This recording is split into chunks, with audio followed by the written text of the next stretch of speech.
Good afternoon, everyone. This is Sandra Christensen coming to you live, and this is the Voice of the People live stream. Today's going to be a fun conversation. I was kind of advised maybe not to go live on this one, but we're brave and we're going to go live. Today, I have a very special guest, and we are going to be talking about generational differences in politics and in life. Today, I have my guest, Logan Christensen, who I've known all his life. He's actually my son. He is I was going to say sophomore, but you're going to be a junior. Yeah. He's going to be a junior this coming year at the Berklee College of Music in Boston. So I want to welcome Logan Christensen. Hi, thank you so much for having me. It's Yeah. really nice to be here. Yeah. So we had a spicy little conversation yesterday, right? And so there was some caution from people that maybe didn't want us to go live with this stream, but I think it's very important to be able to have conversations with people that you don't necessarily align with politically. And as you know, I am running for Legislative District 4, State House of Representatives. I'm on a school board, Paradise Valley Unified, which you recently graduated from that school district. And so what I want to talk to you about today is just your views, and we can go down, politically and just other views, but I think it's very important to be able to have discourse in a way where we can disagree and we can have topics that we can discuss, but not throw a fit and then just hate on each other and never speak to each other again. Wouldn't you agree? I completely agree. Yeah. And having been raised in my household, you know my views, and you don't necessarily align 100% with that. Wouldn't you say? Of course. I think that one of the things that I try to understand always is that because of how constantly changing the world is, right? Think of even 30 years ago, how different it is now. I and people my age have grown up in a completely different world than yours, right? And have a completely different upbringing than yours that shapes our worldview so differently, right? Correct. So it's only natural that we're gonna have differing views and see the world differently, right? And so I think it's when a lot of people are confused, when they have conversations with their parents or kids, it's oh, well, why don't they understand this? Why don't they get that? Why don't they understand me? I think that goes both ways, right? And I think it's just important to understand that you're not gonna see eye to eye. Even your parents, I'm sure you have a lot of disagreements with, right? Just politically, just opinion, right? So I think that foremost is important to just recognize that it's not that they're stupid or that they just don't see it or don't want to see it, or they're I think also labeling someone as just oh, they're ignorant. young or ignorant, right? I think that's kind of harmful because you're dismissing their opinions when they could be bringing up very valid things and having a different viewpoint that is very valid, right? And I think that fresh perspective is also very good to have, right? So I'm going to interject just for 1 second, because I think this is a very important discussion, because when you're running for office, somebody like me, you tend to be in certain bubbles. So I happen to be running on the Republican platform, and so I'm going to be surrounding myself with people that act like me, look like me, think like me, right? You're not necessarily that person. But one of the things that I do want to ask is, when you had a chance to vote, and that was the last election, right? It was a presidential election year, and you were rejecting the outgoing president and embracing somebody different, right? But I think the point I want to hear from you is, why has your generation now gone the other direction in some of the feelings and beliefs on leadership in this country? I think that a lot of my generation was kind of raised in a thing where there's a lot of distrust in the government. I think when you were a kid, you had a lot of faith in our government, and the president is supposed to be this person who is very well spoken, very formal. They are very articulate, and they have you trust them, right? They want what's best for the country, right? And I think that when we've grown up, it's kind of just been a lot of political discourse and a lot of just aggression towards each other. It's not having conversations where the two politicians respect each other anymore, right? Or they know that they have differing opinions, but they still at least acknowledge the importance of the other person, right? It's just this battle of I'm right, you're wrong. One side has to win over the other, right? And I think that that's very dangerous. I think that is also part of the reason why a lot of people my age are kind of very anti they have issues with authority, right? And that thing is because we see the kind of discourse. And that's not a new thing, because if you go even back to the 70s, or even in the past, anti-war type protests back decades and decades, this is not a new thing. It's very common, especially for the youth, to rise up and reject everything that the established people that are either in office or in places of importance or decision making, right? It's common. So do you really feel that your generation is any different than the past generations? I mean, I think that that's definitely a pattern throughout generations. I think that that's also just like I mentioned, the different upbringings, right? You're more likely to see things differently than the way that the establishment before that hadn't been in place, right? So I think you're more inclined to do that. But I also think my generation is very kind of in a place where the world right now is very messed up, and I think that most people would agree that it's not it's much harder to I don't know. I just feel that my generation is kind of grown up in a place where we don't really, it's much harder to get our life going and started, right? Comparatively to back then, right? I think that also, yeah. So I've read things that these generations that are coming up now are the first few generations that are probably not going to be more successful than their parents. Where when I was coming up, we were taught that, you go to school. My parents didn't go to college. They worked hard.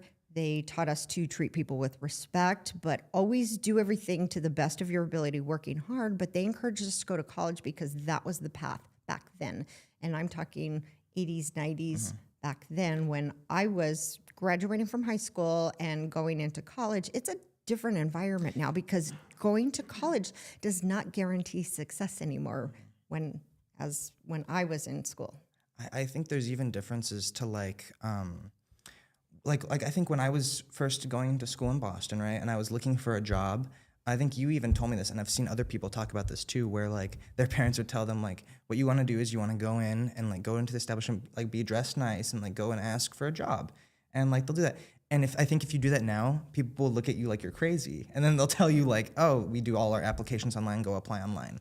It's so hard to find a job. Very different. And all of my friends that I've talked to have had the same kind of struggle of finding a job, right? And getting that ball rolling. But I think that just even that difference is it's so much different, environment to try and do those things, right? And get even to get a job, it's very extremely difficult and kind of hard comparatively to when you were our age and trying to find a job and find that thing. And I think it's just, we don't know where to go because we're just coming up into it, right? And I think the guidance that and the experience that you have in that is not what's going on anymore, right? No, I agree, because when I went to school, and your dad, we did internships. We went to college. We did the tech route, electrical engineering, mathematics for dad, and for myself, I had business and IT, and while I was in college, I worked for IBM. I worked for the Federal Aviation Administration. I worked for Xerox. And so coming out of college, I had these experiences, and I had multiple offers. And I was making, for somebody that is in their 20s, a pretty good salary. I had a lot of opportunities. I could have moved to Texas. I chose to move here to Arizona to be an IT project manager for Allied Signal Aerospace, because they saw that value. But it seems now that's not the case anymore, just knowing that you're graduating. For sure. It's much more competitive. It's much harder to get those opportunities and those things. And I think it's extremely discouraging because, I don't know, it's it feels like it is finally our turn to step up and start to become adults, but it's we're fighting this constant uphill battle of it being just super competitive and super difficult, and like it's extremely discouraging, I think. And I think also like when people then say, oh no, your generation is just lazy or all this other stuff, no, it's much harder and more difficult to do the things that you were able to do our age now, right? And I think that is also extremely just discouraging to have that be us be labeled as lazy when we're being dealt a harder hand, right? If that makes sense. Okay, that's good input because I hadn't really thought of it that way. And I do see your point. We did not grow up in the same world. We're right now, this moment. You are a creator. You're going to school for music production, and you are getting ready to go into this strange world of AI. And creators, artists, and people in your industry are probably going to have to compete with people that, oh, I can make a song in 30 seconds now with AI. It's funny that you mentioned that. Yeah, as we were like wrapping up this semester, Berkeley actually like announced, I can't remember if they officially announced the partnership, but they were saying that they are going to start incorporating more AI to their curriculum. And it was... How was that received? It was not perceived well. That like teachers, staff, and students were all very upset about that. I think that AI is kind of unavoidable, right? It's kind of being pushed so hard, and it's gonna be the future whether we like it or not, right? I think just the way that we have to go about doing it, and the way we have to go about incorporating it to our future is what's extremely important. How do you keep that creativity and the artistry? Because your Berkeley is one of the places where I don't know, some of the alum, you can probably name drop some of them. People that are very well known in the music industry have attended that school. So how do you keep the person involved, rather than the tech? Because I mentioned this before on other live streams, AI is not inherently good or evil, it's a tool. But this is a very different tool that's kind of taking on a life of its own. So how do you keep I know how to articulate, but keep the people in it rather than just letting it go all tech and AI? I think that specifically for music, I think that AI could be a useful tool. Like, I mean, there's already kind of things used in the music industry that incorporate AI as a tool. Like, I mean, like even like if you look at Logic Pro, which is a DAW software that is used to create music on, right? And it's specifically for Mac. But that has like the session player, which is a like AI automated thing that like writes like let's say you need like a drum groove or something, and then you can incorporate the session player, which then will input and create a drum groove for you. And it is pretty debated, like especially at my school, like using the session player is kind of like teachers. Some teachers are like more okay with it, some teachers aren't. And then there's also there's things like Nectar, which is used for vocals and audio, and that uses like AI to like analyze and create EQ and create all these things that make the voice sound better or like cut out certain frequencies. So it automatically does it using AI, right? And so in that sense, you're able to use tools to help better your craft and your profession. It's not replacing people. No. At this point, the tools that you're using right now aren't replacing. Yes, I think that is a good use of AI. I think for the music, like, I mean, session player, you could argue, maybe not, but I think for like that, it's like you need to find ways to incorporate it that still allow you to be creative and use that, but then it should be used to help boost your ability and creativity to do things without just taking away like the skill and because that's the whole point of it in creating music, is that you have that creativity and you need to develop those skills and do those things in order to be good at it, right? Mm-hmm. That's what's beautiful about it. That's what makes it so human. And like, if you just algorithmically do it, it doesn't have that soul anymore that's so connected to like humans and human spirit. Yeah, music because has. Music moves us. Mm-hmm. All of the major movements and things, even, from a political standpoint, they think of good theme songs. If you think of baseball, right, the walk-up songs, mm-hmm. Music is very emotional and it connects us. And I think that's where we can find common ground. And that's why I love that you're going into this industry and that you have a passion for it, right? Because mentioned you're getting really good grades there, and you've been making dean's list. I think you got straight A's this last semester, and I jokingly asked you, well, how come you didn't make dean's list when you were at Horizon High School? And what was your response to that? I don't remember what was my You response. basically said that it's because you didn't really care about what you were studying back then. It wasn't particularly relevant for you, but now you've kind of found your passion. I think I understood the importance of it, but Yeah. like I think it also is with music. It is something I'm passionate about, and it is something that I love. So I think I'm more motivated to actually like apply myself fully, right? Yeah. But Well, I'm gonna go back to the original discussion because it might be a little bit spicy, but I think we can get through it because I raised you to question things, right? Mm-hmm. And you and I don't always align on things, but as you know, I grew up in a Democratic household, right? So I grew up in New Mexico. My parents are Democrat, and I grew up kind of not knowing much about politics. And the first time I got a chance to vote, I voted for Ross Perot, and Grandpa Larry was very upset with me. And he told me that we don't vote that way.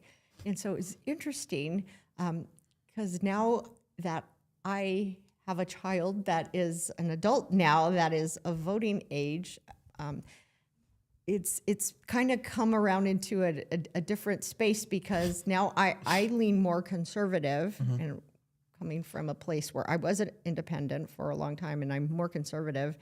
And now we're butting heads a little bit on certain topics, which is interesting to me. But I think I also embrace that because I think it's a little bit funny and ironic.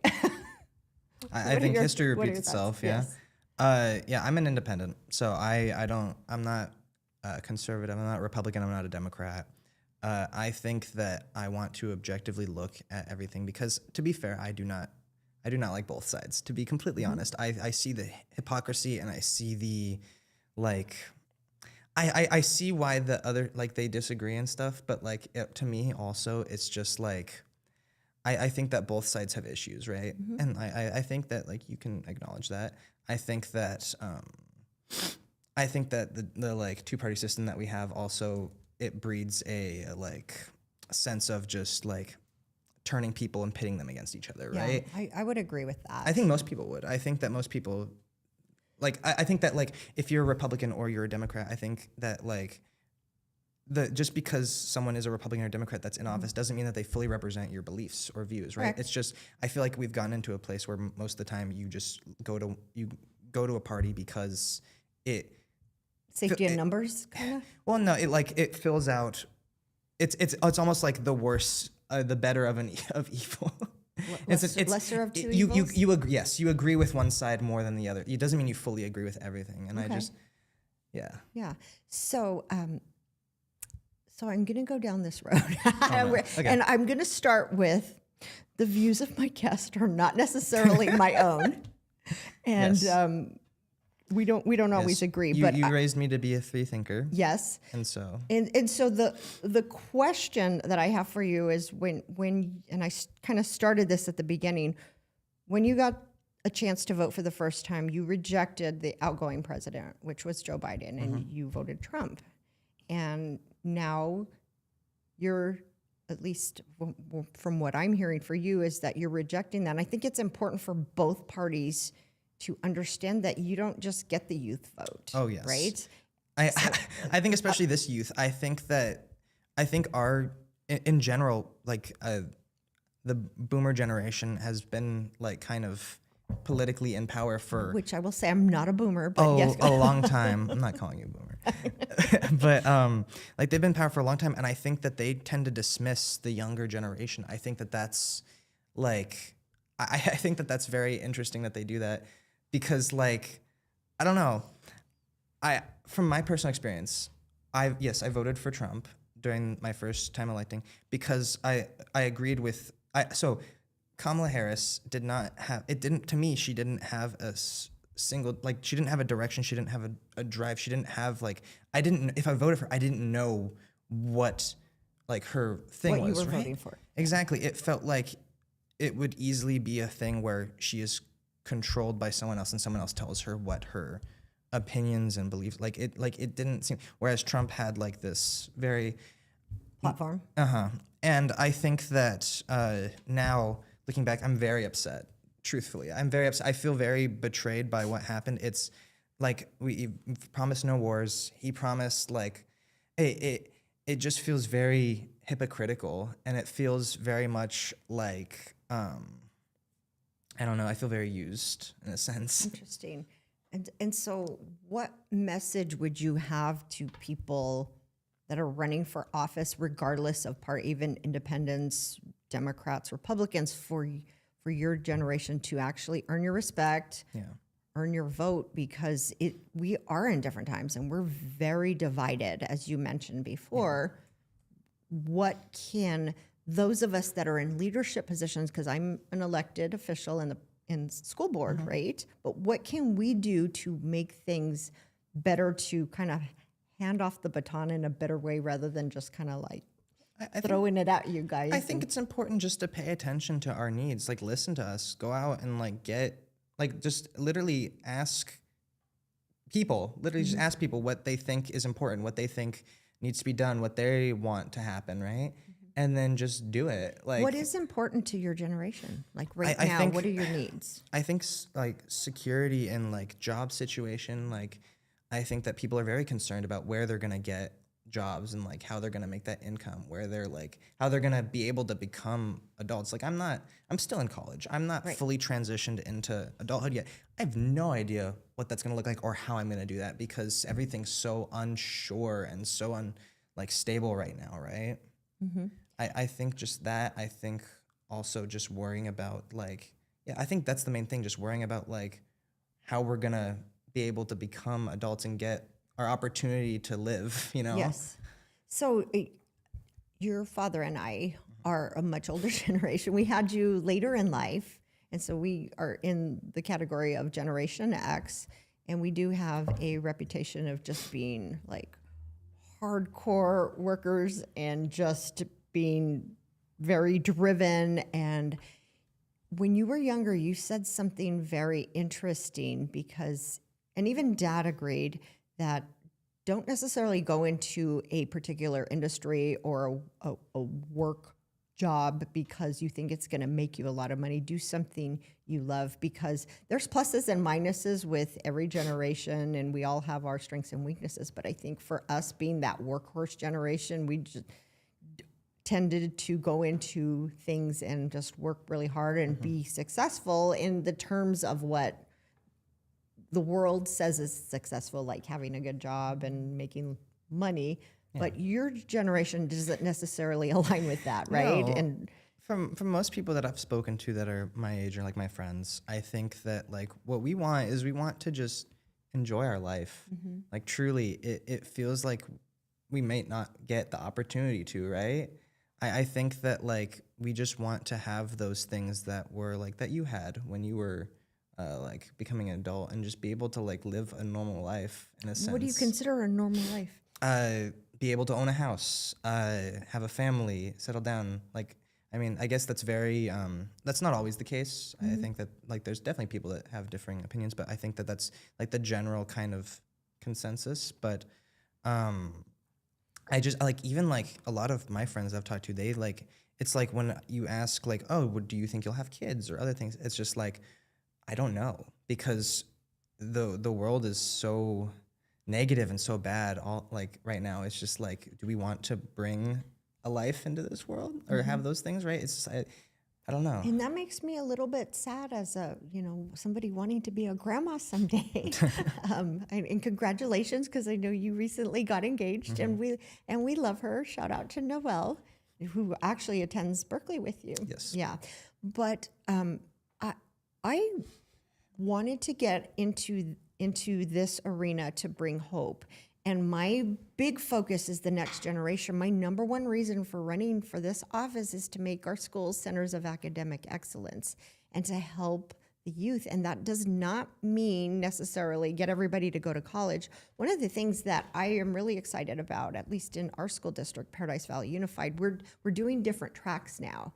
And so there's kind of a college career track and then a CTE, career and technical education track, to prepare our kids for what comes after they graduate senior year, right? Because not everybody is going to school or should go to school in a traditional college, but everybody has to decide one way or another, am I going to go directly to work? Am I going to go to a trade school and things like that? So that's one of the things.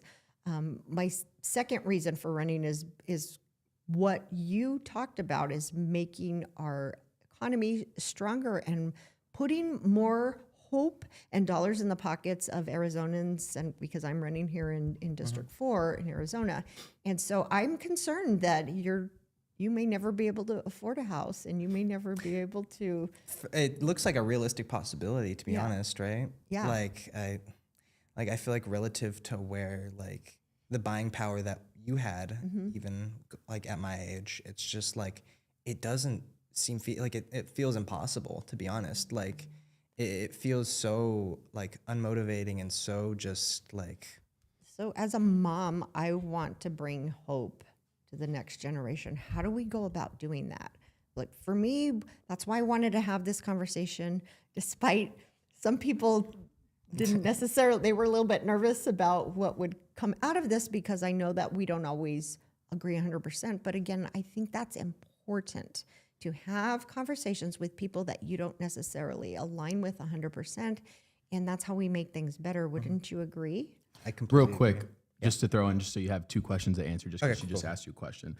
We had someone from the YouTube live ask, how much does the younger generation trust social media as a trusted source for accurate information? If you just want to answer that with the question she just asked as well. I think like social media, I assume they mean like Instagram or these other places. I think that like, I think there is a distrust in like major media, right? Like I think that like sources like Fox News, CNN, MSNBC, like a lot of those news sources you don't trust, because we just like we kind of see the hypocrisy in them. And I think that social media is kind of, there's a lot of independent, it's an easier way for independent like people who are in media and creators to be able to spread their opinion. I think you also in social media are able to see a more wide range of opinions that aren't controlled by a like media outlet that has sponsors and has people that own it, That's a right? good point.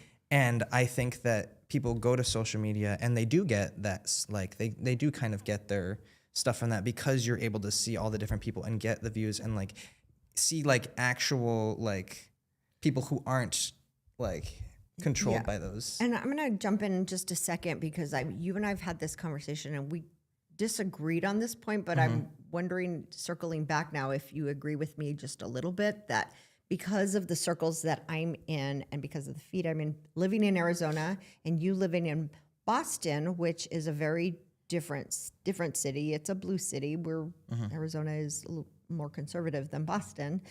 And I was trying to argue that we're getting different feeds, because, and I don't even want to talk about what we were discussing, because I don't want to go down that rabbit hole, but are you seeing that now, that depending on where you live and who you interact with, especially with social media, if that's where you're getting your sources, then do you understand what I was at least trying I get what you to mean. get? No, I think that like that also is a part, like I think also part of the problem that arises with that is like an algorithm, right? Like the algorithms with social media, Yes. they also do feed you what you want to hear, right? Yes. And so that's also Part of that that's also addictive nature. When you like something or comment, it's going to feed you more and I think of that. I think a lot of my Feeding the beast. generation acknowledges that, and they know that that's also a thing. But yeah, I do think that like I do still think that like depending on depending on where you're at, I guess that could influence the algorithm. But I don't know. I know people that live here and they see and see the same things that I see.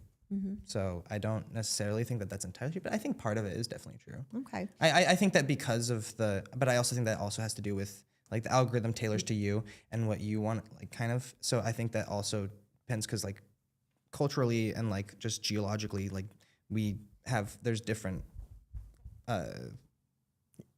different views. yeah, different just politically based off geographically and like that stuff. So I think that, but that those two kind of go hand in hand, right? Well, getting back to my message of trying to strengthen the economy, bringing hope to the next generation, how do we get there? What does hope look like to you and the people that in your sphere of influence? What is that?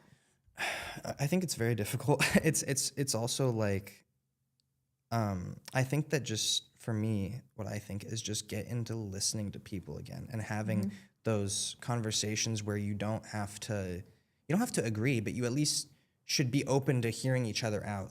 I'm a Christian. I have my views, and I feel like I'm very strong in my views, but I also have friends that especially at Berkeley, because you experience, it's very international and you have so many other views. That was one of the best things about, I think, going to Berkeley was you have all those different cultures on these. Like I have friends that are Muslim or friends that are from Iran or friends that are from the UK or friends that are from Scotland or whatever, or China. And you get all these different views. Like I have friends that are Buddhist. I have friends that are like, I have friends that are like Marxist. It's like you have all these different views. You don't have to agree with them. I don't agree with all of them. But I think it's important to have those conversations with people and like be open to be human. Yes, and like and not viewing those people by what their political thing is. I think part of the problem with what's going on today is people generalize a lot, right? They associate like a country with they associate the government of a country with the people of the country and with and their leader. And their leader, right? And they associate those all together and like that they all, no, that's not the case at all, right? I think that's a very kind of harmful and like thing that we need to get away from is having that view, right? Yeah, I agree. I remember your freshman year, I believe it was, you called me, you're like, Mom, there's a communist rally here. And I was like, oh, okay, well, you're in Boston. Just be safe. I think you It was outside of Berkeley. It was like the Chinese Communist Party that was like doing a thing, and I was just like, what? Very big culture shock. But I've seen them a couple of times now, and it's just kind of funny. But then there's also people there that are like that are Christian, and they're like speaking there at the corner of Boylston and Mass Ave, and they're like, there's this dude that's there, and he plays worship music and does that stuff. So there is more than just that. Like it's not like that, but there is that environment of just this melting pot of all these different cultures, which is really cool. Yeah, very interesting. And one of the things as a mom and a praying mom, I am surprised because I didn't expect that you and your fiance would actually keep that part.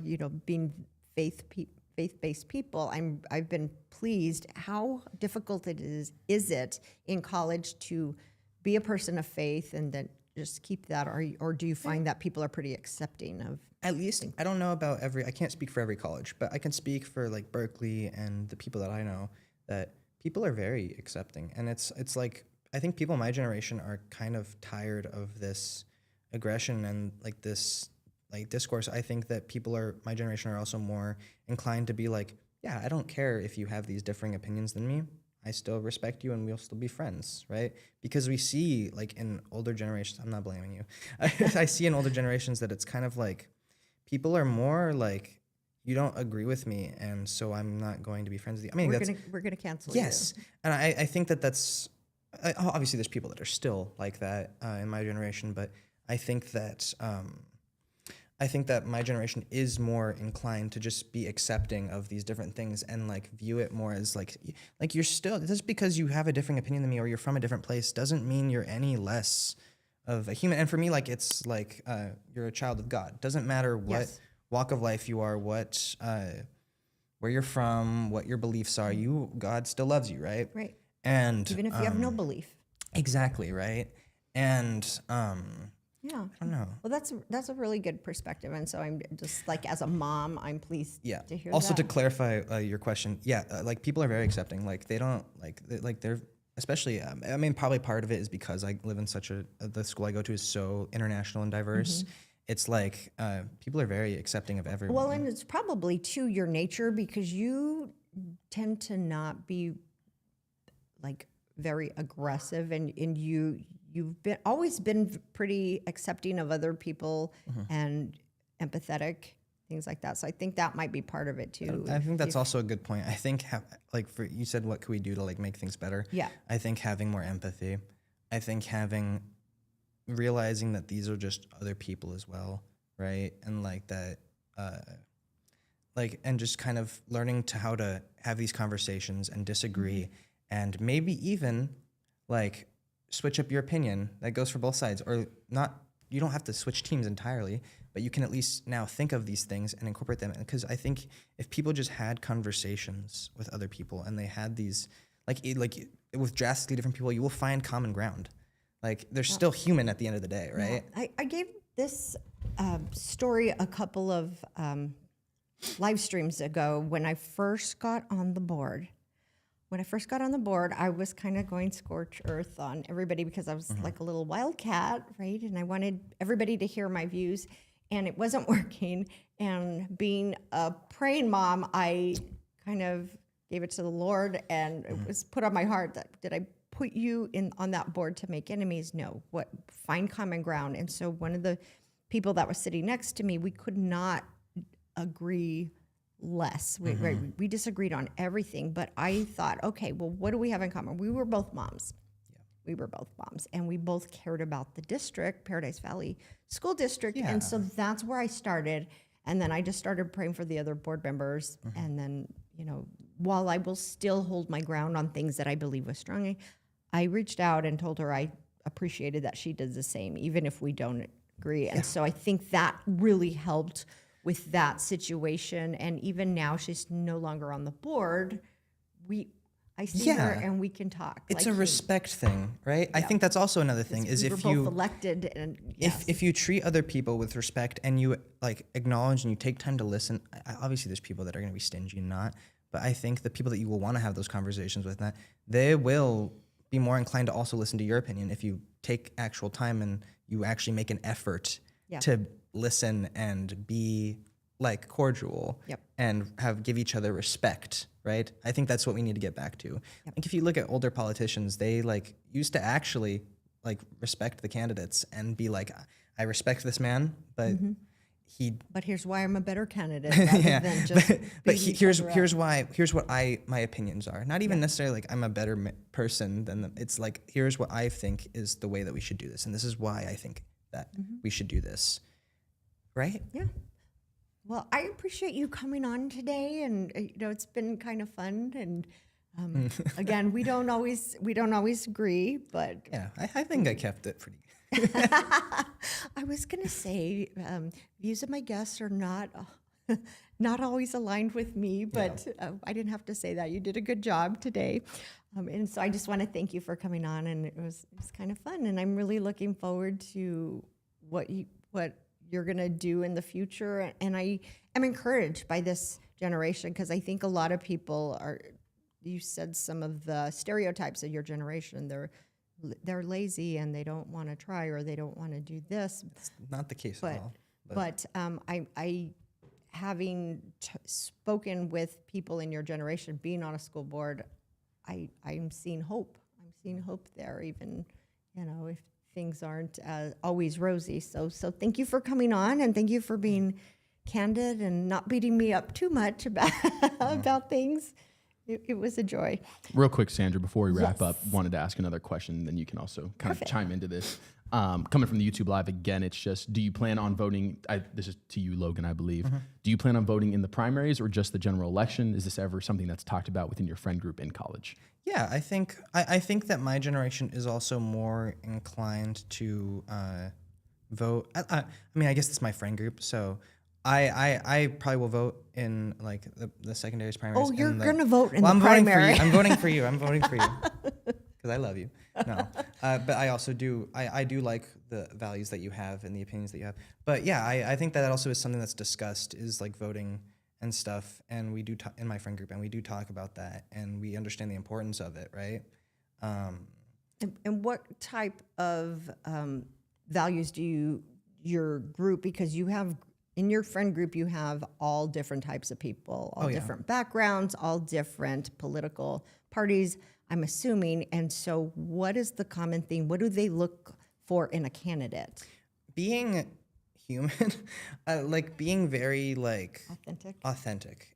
right? Like politicians obviously try to appeal to a wide variety of people to get their vote and do that, but it feels very fake and it feels like disingenuous, right? I think genuinely, even if it's not something that you agree like that I would agree with, seeing a person who genuinely wants to make things better and what they think they're doing is going to make things better in some aspect, I think that that's very appealing. I think that like it appeals to the younger people because they see that like authenticity, right? Right. I think that I also think just like being, I don't know, being including of and being open to hearing other opinions and being open to hearing criticism and hearing those things in the effort. I think that also ties in with wanting to make it better, but in the effort of wanting to get the best results, being willing to be open to hearing other people, right? Yeah. I'm going to probably end with something a little bit funny. When you were still in Boston, I think your friends were reaching out to you, just like, wow, your mom's face is on every corner. So having come back from Boston to see all my the signs. new Rafi. Call Rafi. Yeah. They're like, she's the new Rafi. I was just wondering, like, how does that feel to come home and then see all the political signs with, is it? I mean, I was around when you were doing the school board, so I'm kind of used to it, but it is funny. It is funny to see like the signs and my friends commenting on it too. Yeah. That is very funny. But yes, I'm very proud of you. I'm very proud of what you're doing and like hearing like even yesterday when you had the meet and greet, I was very happy with even though I did not agree with a lot of what everyone was saying. I think that what you had to say was very good, and I loved what you were running on, and I loved the opinions that you had. I was very proud of you. Well, thank you. Well, I'm very proud of you too. So on that note, I just wanted to thank my guest, Logan Christensen, for coming on today. And I think these conversations are important to have. His opinions are not always aligned with mine, and that's okay because that's how we raised him, to think for himself. And people's opinions change over time. Like I mentioned, I didn't always align with my parents, and now they're in their 80s. That we couldn't be more further apart politically, but we still love each other and we still give each other grace, and we can still have conversations even at the dinner table, even at Thanksgiving. And hopefully people don't slam the door and get their feelings hurt. But I think that's important, where we need to get back to that. So I just want to thank Logan for coming on, and thank everybody for joining us live. And for those of you that ask questions, I'm Sandra Christensen, and I am the voice of the people. Thanks for joining us.